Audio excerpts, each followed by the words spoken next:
পার্লামেন্টও আমরা টেবিল চাপড়িয়ে সেটা স্বাগতম জানাই। এটা হচ্ছে প্রচলিত রীতি। যাই হোক, আমি বুঝে নিয়েছি এখানে সবই হযরত উলামায়ে কেরাম, আমি হয়তো এখানে একমাত্র বাঙাল, সেই জন্য হইতে পারে। যাই হোক, নীতিগত কথা হচ্ছে যে এই জাতি ধর্মীয় এবং নৈতিক মূল্যবোধের উপরে দাঁড়িয়ে থাকে, সেই জাতি কখনো পরাধীন থাকে না। যেই জাতি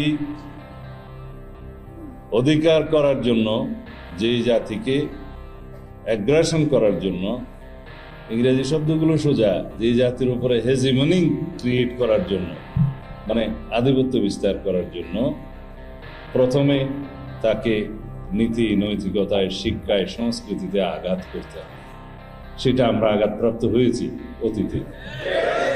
বিগত 15 বছরে আপনারা কয়েকটি সংগঠনের কথা বললেন, আমি উচ্চারণ করব না।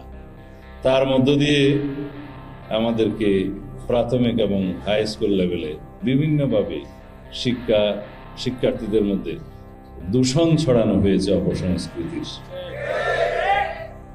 এবং বিভিন্নভাবে এটা ধর্মীয় আধিপত্য, সাংস্কৃতিক আধিপত্য জাতিকে গোড়া থেকেই ধ্বংস করে গেছে।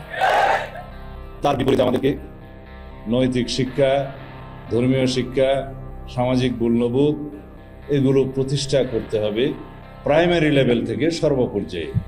তাহলেই পরে আমরা জাতিগতভাবে শক্ত ভিত্তির উপরে, মূল্যবোধের ভিত্তির উপরে, ধর্মীয় মূল্যবোধের ভিত্তির উপরে, সামাজিক মূল্যবোধের ভিত্তির উপরে, পারিবারিক মূল্যবোধের ভিত্তির উপরে আমরা দাঁড়িয়ে থাকতে পারব।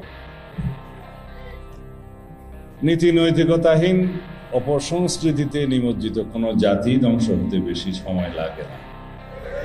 বলা হয়ে থাকে কোনো জাতিকে যদি ধ্বংস করতে হয়, অ্যাটম বোমার চাইতে বেশি কার্যকর হলো যে সেই দেশের শিক্ষা ব্যবস্থাকে ধ্বংস করতে হবে।